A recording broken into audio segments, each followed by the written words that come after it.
A city in Eastern Europe, the dead of winter. Temperature 35 below zero Fahrenheit. Like an army of the living dead, ghostly apparitions grope ahead blindly, desperate to reach safety. But their only escape from the chill will be the warm embrace of death. Imagine a city of about 30,000 inhabitants, filled also with about 30,000 of dead bodies scattered all around. They saw thousands of men just dropping dead, maybe start laughing or something strange like that, and then suddenly fall on their face. It's one of the worst disasters in military history. The victims' names unrecorded. Their deaths unmarked. The identity of the killer still a mystery. Lower thoracic vertebrae. At first, the mass murder seems like the perfect crime. And no traces of any injuries, no traces of traumas. All the question is why he died. To lay the ghosts of the past to rest, a small team of scientists will first have to confront them face on in all their horror. But in a place that was ravaged by the Nazis and then the Soviet KGB, the scientists are about to find that in their hunt for this killer, they face none of the usual suspects.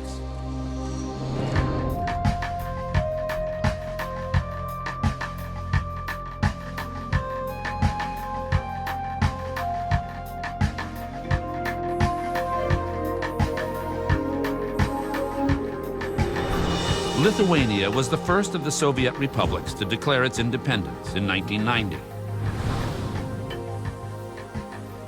Today, the capital, Vilnius, is a thriving center of economic development.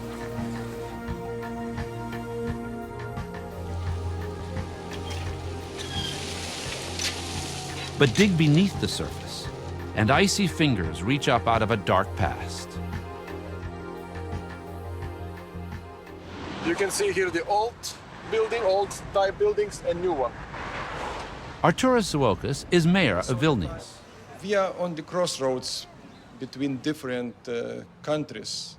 And in Vilnius, we have been occupied by Polish army, Swedish, French, Russian, Soviet, and other armies. This is, how to say, some unique of our history. After the Soviet occupation of Lithuania ended, workers at a former Soviet military base unearthed a shocking discovery, one that the construction foreman will never forget. I saw that these bones were definitely human bones, so I called the police and stopped the whole work. In a mass grave, hundreds, thousands of victims. But who are they? And who was the killer? Dr. Rimantas Jankauskis, a forensic anthropologist at Vilnius University, is called in to oversee the excavation. With more than 2,000 skeletons to identify, it's every forensic anthropologist's dream and worst nightmare. A little bit scary. As you see, they are so intermingled with each other. 8 years ago, Jankauskis excavated another mass grave. By matching photographs of known Soviet dissidents to the skeletal remains, he identified them as KGB victims.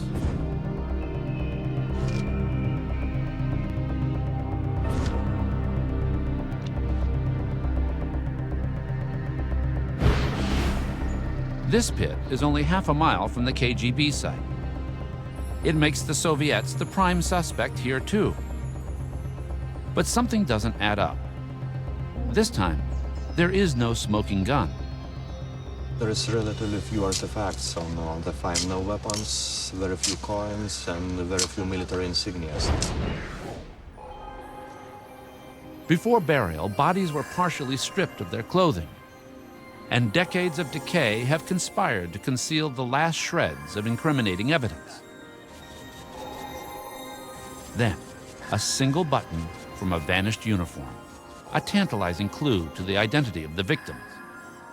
There is a small trace of decoration just getting around on the rim, but you cannot see much on the front part of the button.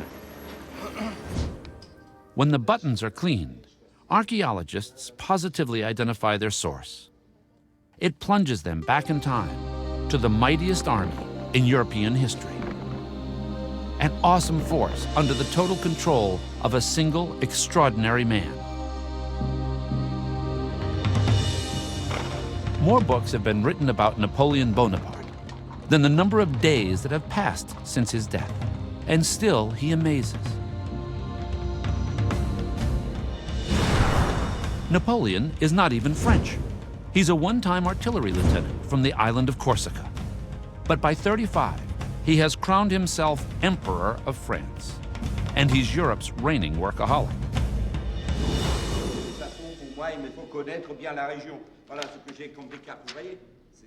Driven by near-manic energy, Napoleon barks out separate military commands to 3 scribes at once. But he also knows when to turn off the heat and turn on the charm. He once told a friend, "When I need anyone, I don't make too fine a point about it. I would kiss his ass." Did this 5'6" military genius have a Napoleon complex? If you mean did he think he was the most powerful man on earth, the answer is yes.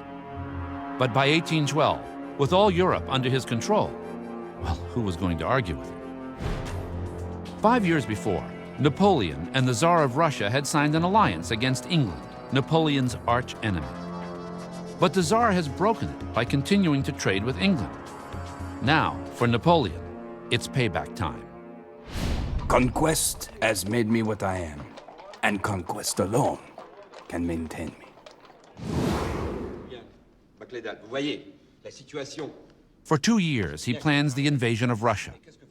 Gifted with a photographic memory, Napoleon maps out his conquest down to the nitty-gritty. He personally designs the supply wagons, frets over the number of horseshoes to bring, and the exact amount of food each soldier carries with him. But while his conscious mind plots cold-blooded strategy, his subconscious betrays his fears.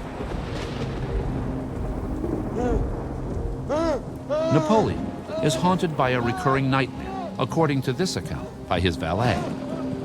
The memory of this dream followed him a very long while. He often spoke of it, each time trying to extract different deductions from it.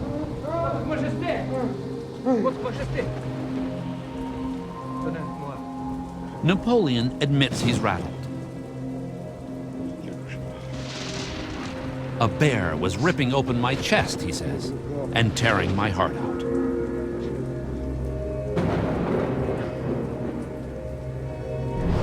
In the dream, he's being attacked by a bear, the symbol of Russian might. Reality check. Instead of a bear, the real Russian ruler, Tsar Alexander, seems more like a pussycat. The Tsar can't stand the sight of blood. Addicted to the pleasures of the Russian court, he's scorned as grandmother's spoiled pet. But the Tsar conceals a darker side. He's so cunning and two-faced, he has been called the Sphinx. It's even whispered that he had a hand in the murder of his own father. But to Napoleon, he looks like a pushover. Pitted against the greatest military genius of his time, the Tsar has fought only one battle in his life and lost.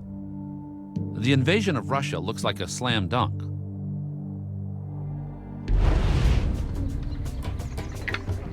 By June 1812, Napoleon gathers the largest army Europe has ever seen. 650,000 men, 140,000 horses. Countless supply wagons carry 28 million bottles of wine and his personal gold dinner service. As one of the earliest historians of the campaign said, everything was there to inebriate a great genius on his own power. Historian Paul Britton Austin has analyzed Napoleon's mindset. He thought he was going to have a short, sharp, good war and a good battle, as he called it. His soldiers intend to ride his coattails to another glorious victory. They just worshipped the ground that Napoleon walked on. He was the new god, quite simply. They even used the word of him.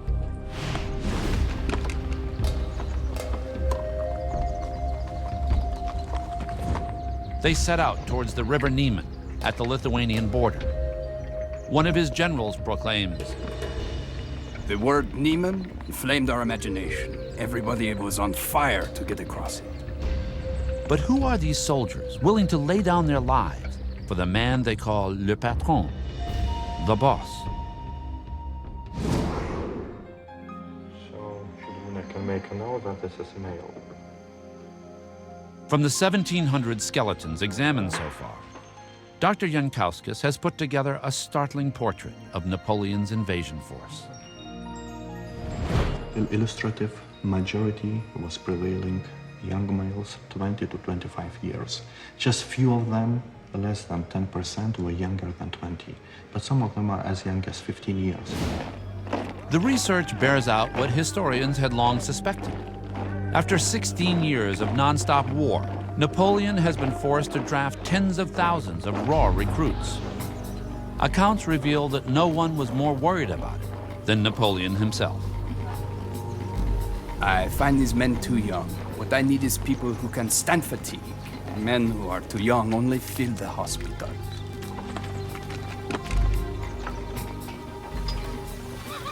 Napoleon holds the army's doctors responsible for the condition of his men.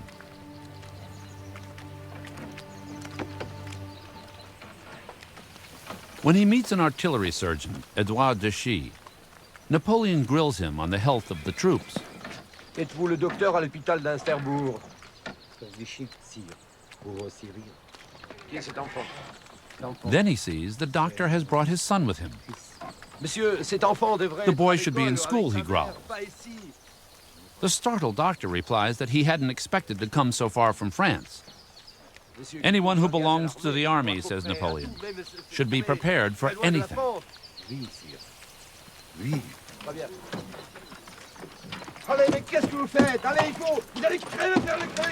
Napoleon thinks he's prepared for anything Russia can throw at him. He reassures his generals he will polish off the Tsar in less than 2 months, long before the dreaded chill of the Russian winter. His first obstacle, the Niemen River. For Napoleon, it's a no-brainer. He has brought with him a high-tech solution, pontoons specially designed by the finest engineers in Europe. June 23rd, 1812, the night before the invasion. Napoleon personally scouts the ideal place to bridge the Niemen River. But suddenly, he's dealt a wild card. In this case, a wild hare.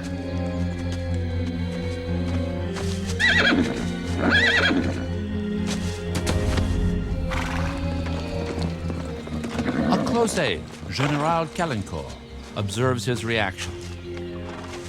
He affected the utmost serenity and did all he could to banish the gloomy doubt no one could help feeling.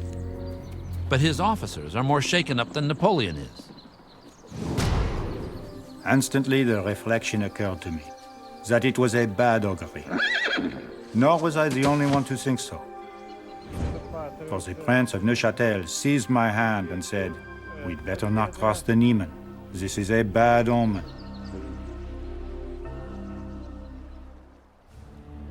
June 24th, 1812. Napoleon's crossing of the Niemen River happens like clockwork. In 3 days, 500,000 men with their horses and wagons ford the river. Not a single life is lost. It looks like the bad omens are just water under the bridge. The concentration of 10 armies on the Niemen on one and the same day was an astounding feat of logistics, even for a man who was all-powerful, and he must have been feeling very pleased with himself. Now an intelligence report indicates the Russian ruler is in Vilnius, capital of Lithuania, only a few days' ride away. Napoleon seizes the moment.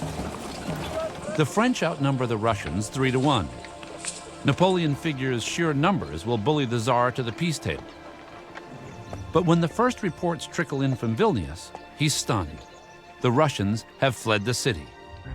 The Tsar has given him the slip.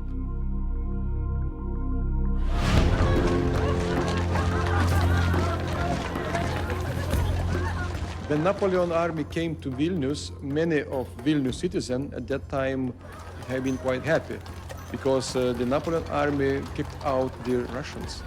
And they looked to the Napoleon as a hero. June 28, 1812. In Vilnius, the Lithuanians roll out the red carpet. The troops revel in the moment. Proof the old Napoleon magic still works. One soldier, Victor Dupuy, writes, We are welcomed with the most joyous acclamations. The ladies in their party dresses were throwing down flowers and biscuits to us. But Napoleon is in no mood to pop open the champagne. He had hoped for a quick knockout punch. Now the Tsar has slipped through his fingers. In fury, he storms to the Archbishop's palace.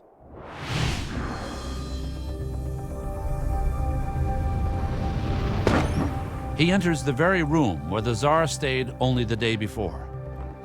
Napoleon doesn't have long to wait. His aide brings in a message from the Tsar. Tsar Alexander tells Napoleon, "Go back across the Niemen River, then we'll talk." Napoleon is enraged that the Russian ruler doesn't realize he's licked. Napoleon summons Count Balashov, the Tsar's emissary, and throws a major fit. My forces are 3 times as big as yours, he says.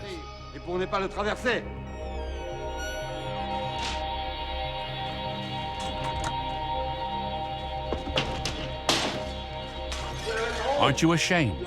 With all Europe behind me, how can you resist me? Balashov politely replies, "We'll do our best, sire." So he is warned, but he just dismissed this as a lot of rhetoric. Napoleon orders his men after the Tsar with a vengeance. His troops are more cocky than ever. As one of his captains boasts, "We could have been asked to conquer the moon, and we would have responded with, 'Forward march.'" To Napoleon, Vilnius is little more than a consolation prize. But while he hunts down the Tsar, he has no intention of leaving his trophy at risk. Napoleon set up a provisional puppet government here in Vilnius, whom he gave instructions, one of which was to dig trenches to prevent the city being suddenly seized by some Russian foray in his absence. And it's these trenches that almost certainly are where the mass grave is today.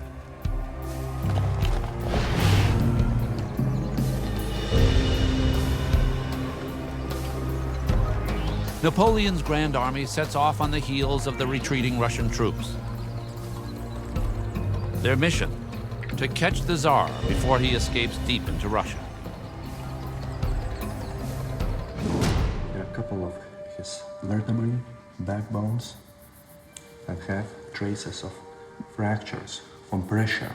Dr. Jankowskis found evidence of the French soldiers' grueling pace.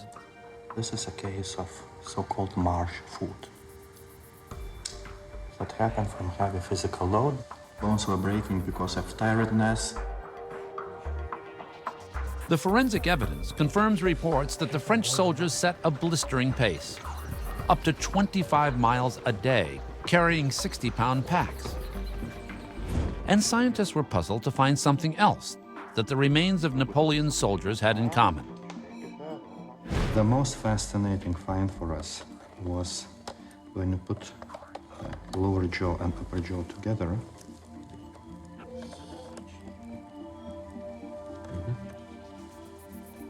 It's like a cleft.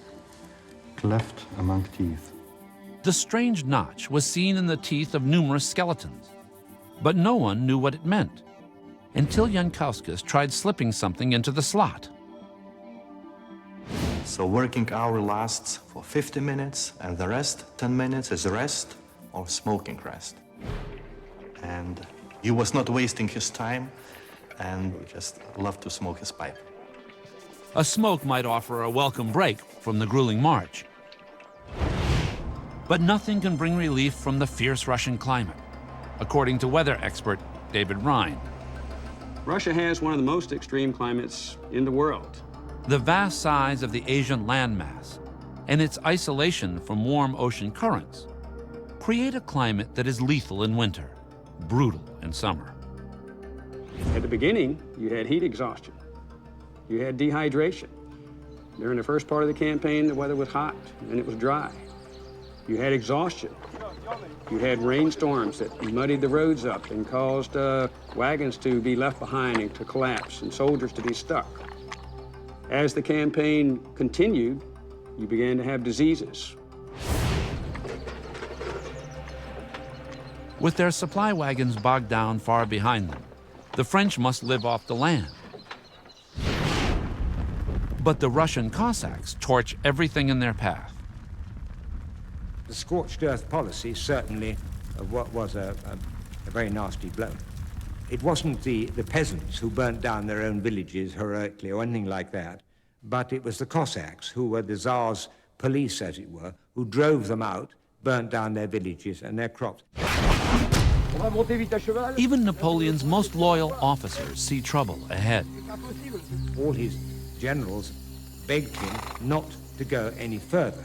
You see, he couldn't. He had, as one says, he had the wolf by the throat. You can't let go of it because it'll bite you. And so he had to go on.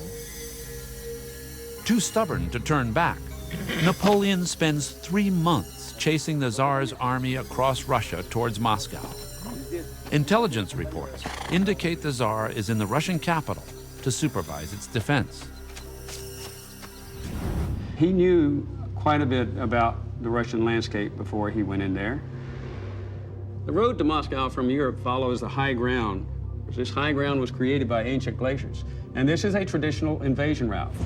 Hitler followed this route in World War II, and it's the same route that Napoleon followed when he invaded in 1812. This 800-mile trek isn't what his army bargained for, especially not the soldiers who have been conscripted against their will. Desertion became a very big problem. Half of Napoleon's army came from countries that he had conquered. And the minute things got tough, they got going. The troops that don't desert soon fall prey to diseases like typhus and dysentery. No physical evidence of those diseases has been found in their remains. But the bones reveal clues to another dreaded scourge that some of the troops carried with them. This is frontal bone. It's from head, forehead. This is from this area. Yeah, this area. And here are scars of chronic inflammation that are typical and clear signs of syphilis. Dr. Jankowskis has found evidence that supports accounts that women may have traveled with the soldiers. A certain number of females were accompanying army, like a washerwoman, like a cooks, like a petty tradesman, and so on. Also other services, including sexual services. Racked by disease and desertion, Napoleon's forces have lost the numerical advantage.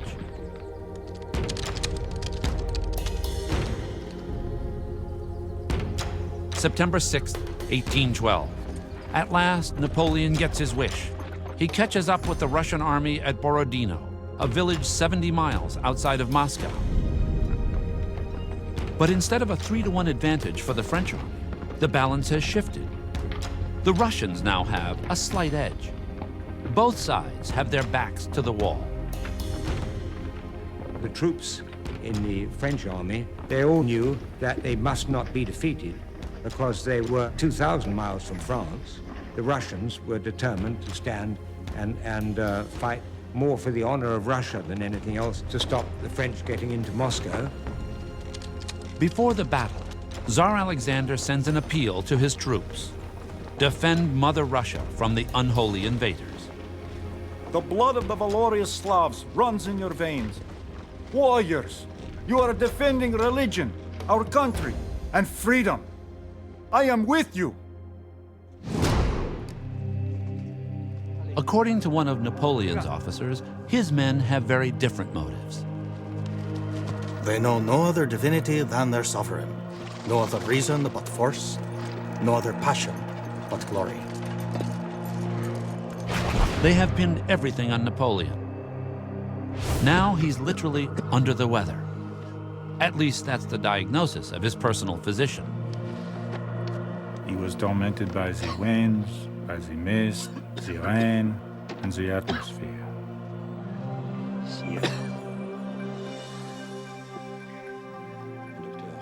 According to one account, Napoleon complains that he's growing old. His legs are swelling, and he has trouble urinating.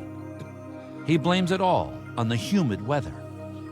He was a very, very sick man, not lethally sick, but very ill. And any of our viewers would have wanted to fight a battle in that state of mind. At dawn, 250,000 men do battle.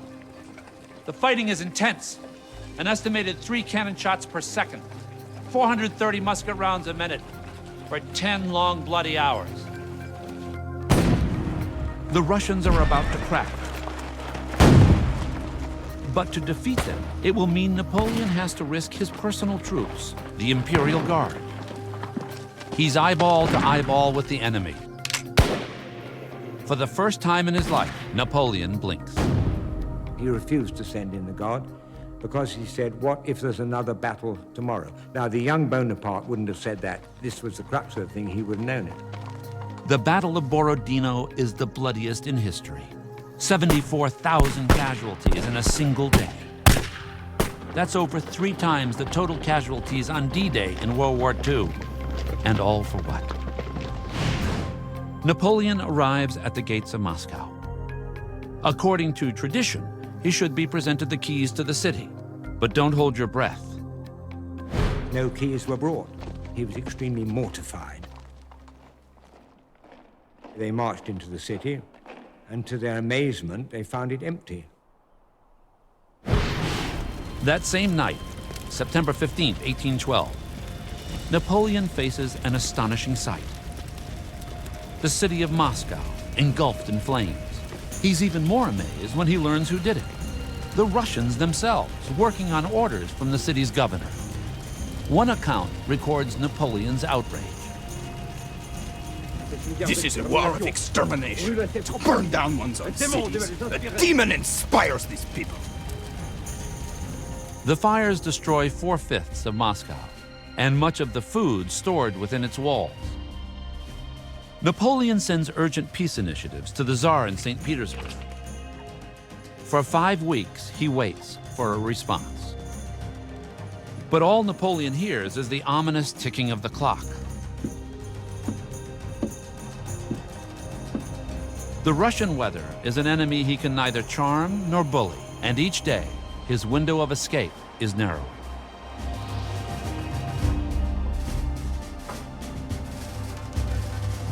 Napoleon's generals like to boast that there is no such word as retreat in the French Army's dictionary. But on October 19th, 1812, Napoleon uses the R word.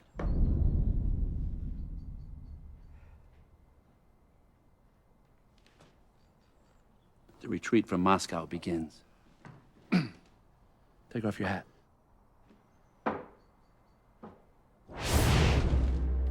Napoleon leaves the gates of Moscow behind. A close advisor later observed, Fortune had so long showered him with favors that he could not believe she had now deserted him. for months, he has chased after the Tsar's forces. Now, for the first time, the tables are turned. Napoleon is the hunted one. His ruthless enemy has a name. The Russians call it General Winter.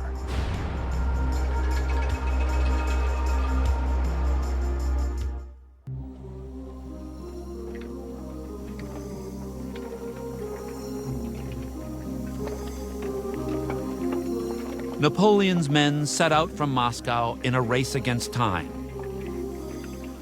But they are slowed down by the weight of their own greed. In the Vilnius mass grave, Dr. Jankowskis found evidence of the heavy price Napoleon's soldiers paid during the march away from Moscow. There are a couple of vertebrae, backbones that have traces of fractures from pressure. He was carrying something very heavy for long distances. They brought all this stuff and nothing like the food they would need to march 500 miles back to Vilnius. Soon, all they carry with them is hunger and exhaustion.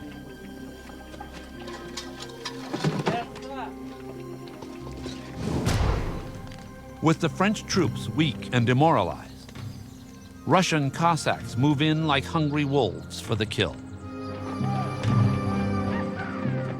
Cossacks ambush the emperor's personal guard. Suddenly, Napoleon finds himself the target. General Philippe de Ségur, his aide, who survived the attack, writes, "If these wretched fellows hadn't yelled so as they attacked, as they always do to dull their minds to the danger, perhaps Napoleon wouldn't have escaped them."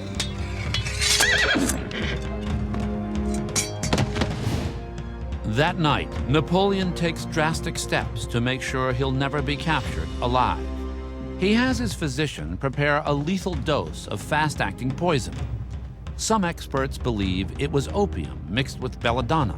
He will carry it with him from now on, just in case. The promise of swift and certain death.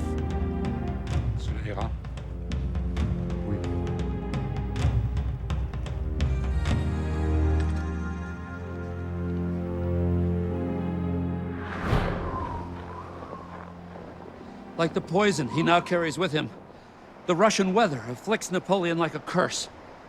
Just how extreme is the climate? We're talking the coldest temperatures outside of Antarctica. And if you think that's bad, it just gets worse. Because this year, winter comes early. In the winter, you have created here something called a Siberian high-pressure system. That high-pressure system forces air down and out in all directions. So temperatures around Moscow are much colder in wintertime than they are in the European continent. Even against this formidable enemy, Napoleon refuses to admit defeat. An aide reports.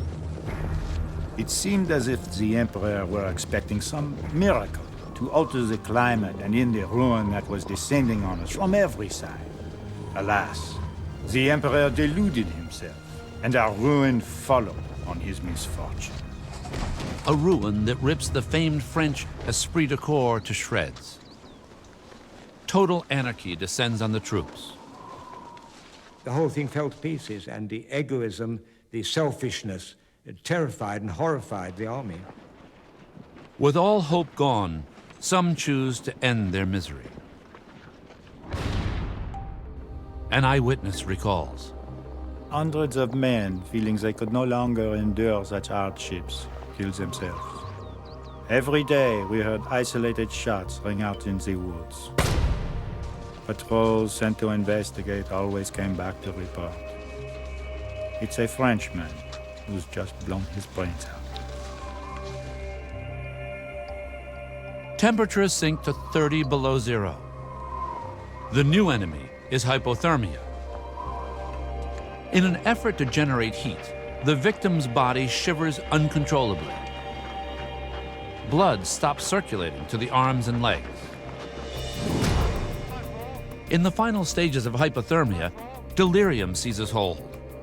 The victim feels a flush of warmth, an overwhelming urge to lie down in the snow to sleep. They start staggering about as if they were drunk. They fall out of the columns. Some might start laughing or something, and then they'd just pitch fall flat on their faces. Lots of these people were from Mediterranean area. They are absolutely not prepared for that. Not prepared biologically. Within a month of leaving Moscow, over half of Napoleon's men have died. General Caulaincourt, Napoleon's right-hand man, confides, "Never did a battlefield present so much horror." The cavalry have been forced to butcher their own horses for food. Now even the officers must walk out of Russia.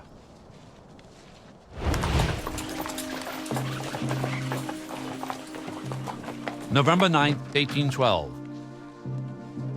To show support for the troops, Napoleon dismounts and marches beside them.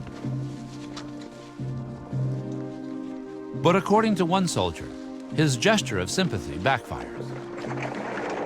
I weep to see our emperor marching on foot, a stick in his hand. He who is so great, who has made us so proud. For weeks, the soldiers' only hope has been to reach Vilnius with its promise of food, shelter, and safety. At the gates of Vilnius today, historian Paul Britton Austin relives the moment. Stunned, freezing, starving, at the very end of their tether, or indeed far beyond it. And they were hoping, if they still had anything left to hope for, that Vilnius would be a safe haven where the retreat, this endless and terrible retreat, could finally end. But as they approach the city, the temperature plummets to its coldest yet. The temperatures were so cold that Napoleon's aide-de-camp reported birds falling from the sky. So cold that the breath from the humans literally just hung in the air like ice crystals, an ice fog. One eyewitness reports. In a little under a league and a half, 58 corpses.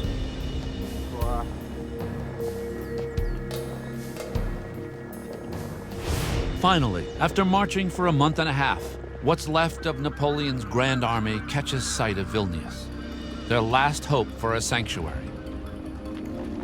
Of Napoleon's once mighty force of 500,000 that left Vilnius, only 20,000 returned.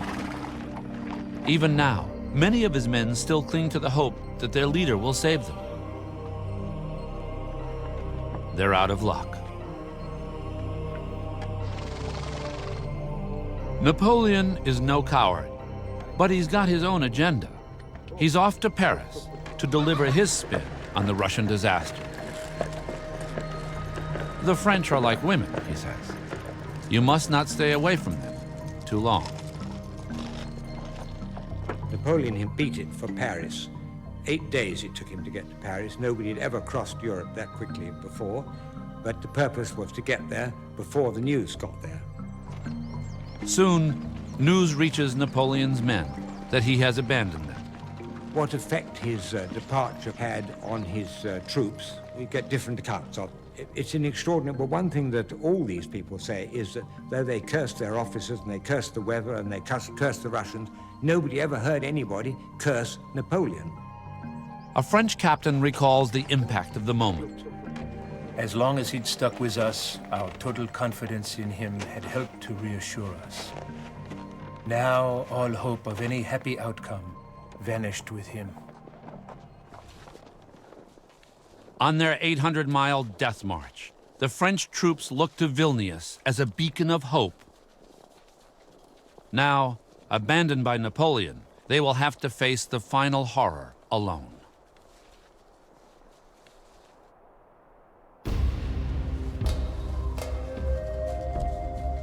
With the gates of Vilnius in sight, Napoleon's soldiers think they've reached safety.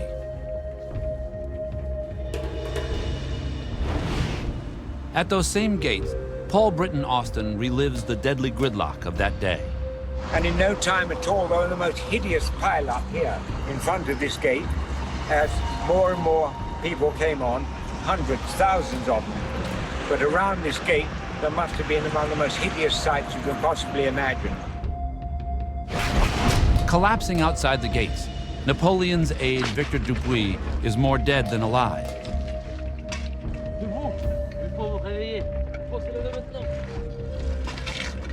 But when he opens his eyes, he finds himself living a dream.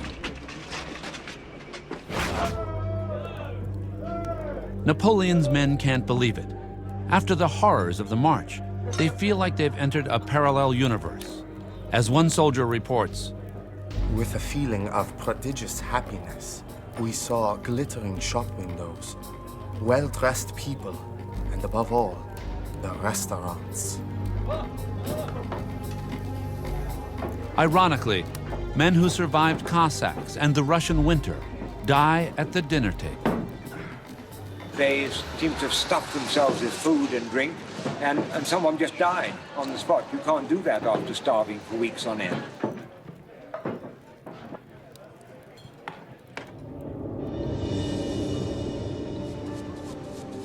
The team of archaeologists found gold coins at the gravesite, a clue to what happened next.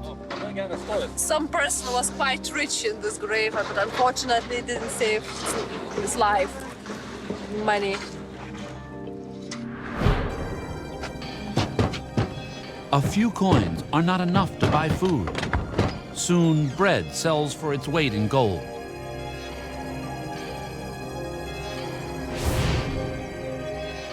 How desperate are Napoleon's starving soldiers? In a frenzy of hunger, some break into the home of a university professor who has a collection of medical specimens pickled in alcohol.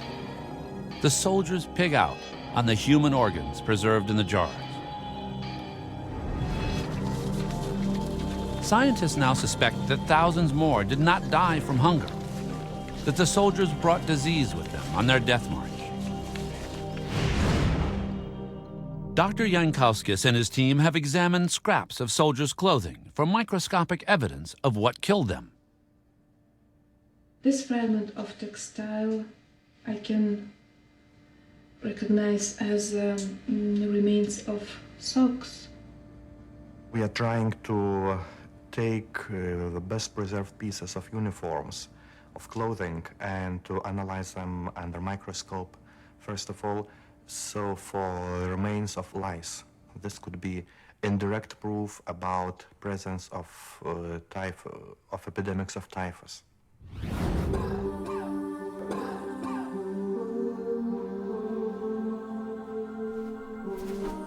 According to eyewitness accounts, typhus and dysentery packed the hospitals with victims. To cope with the overflow, monasteries are converted to hold the dead and the dying. But even here, in the shadow of despair, we find heroes. One of them is Edouard Deschy, the doctor Napoleon met on the road to Vilnius.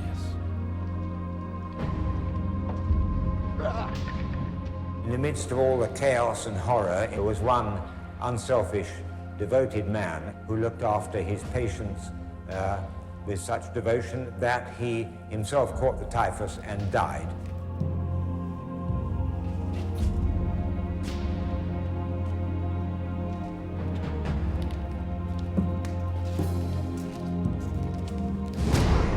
By now, men are dying faster than their comrades can bury them.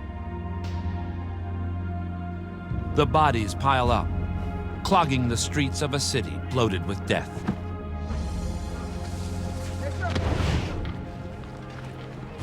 The pitiful survivors of Napoleon's once grand army set out for France. For the unlucky ones left behind in Vilnius, it's the final betrayal. Trapped in a city of the dead.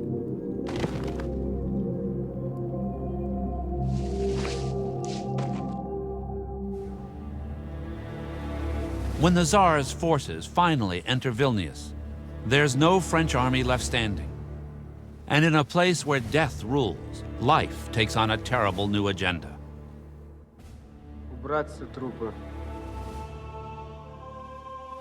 An English observer with the Russians is shocked to see how the bodies of the dead are used to shield the living. All the broken windows and walls were stuffed with feet, legs, arms, hands, trunk, and heads to fit the apertures and keep out the air from the yet living. When the Russians arrived in Vilnius, they needed these monasteries and hospitals for their own sick and wounded, of whom they had plenty, and they simply threw the French out of the windows.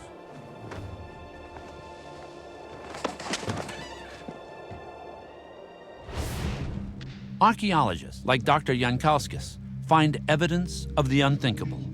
We imagine quite vividly how it was, just piles of human bodies laying upon each other, being taken, being transported, like logs.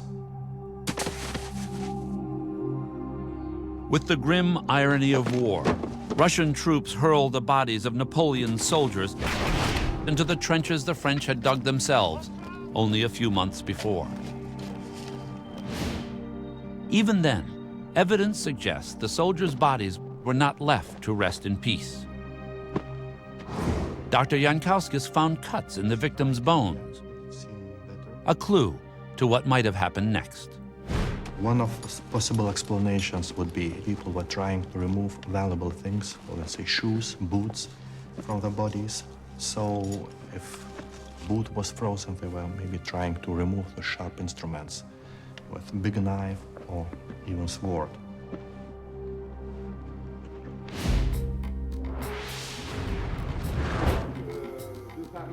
Far from the icy mass grave, Napoleon has turned a cold shoulder on the hundreds of thousands who sacrificed their lives for him. But strangely, he remembers at least one of the victims. On a list of casualties, he recognizes the name of Dr. Deschy. He remembered him and his son and sent an order to Vilnius that the boy should immediately be sent back to France under escort and given a scholarship for his education. For Napoleon himself, the Russian campaign has been a cruel education. He writes it has taught him two lessons he will never forget. I've committed two errors. One to go to Moscow, the other to have stayed there too long. From the sublime to the ridiculous is but a step. Up to the 6th of November, I was master of Europe. I am not so any longer. Less than 2 years after Napoleon leaves Moscow, Tsar Alexander leads an army into Paris and forces him to abdicate. Napoleon swallows the poison he has worn since Russia, but it has lost its potency, and he survives. Long before his decisive defeat at Waterloo, Napoleon had already met his fate in the frozen wastes of Russia. In fact, he lost 10 times more men in the Russian campaign than at Waterloo. After the retreat from Moscow, his grand army is only a memory, and his power fades with it. Less than 9 years later, Napoleon will die on the remote island of St. Helena. In Vilnius, thousands are left to feed the worms in a muddy mass grave. But Napoleon will spend eternity in Paris, his final resting place among the grandest tombs in the world. As for his enemy, Tsar Alexander, he's as elusive in death as Napoleon found him in life.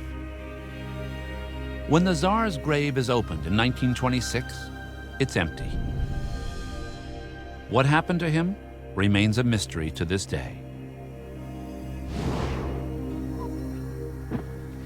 And what about those who died for Napoleon's glory?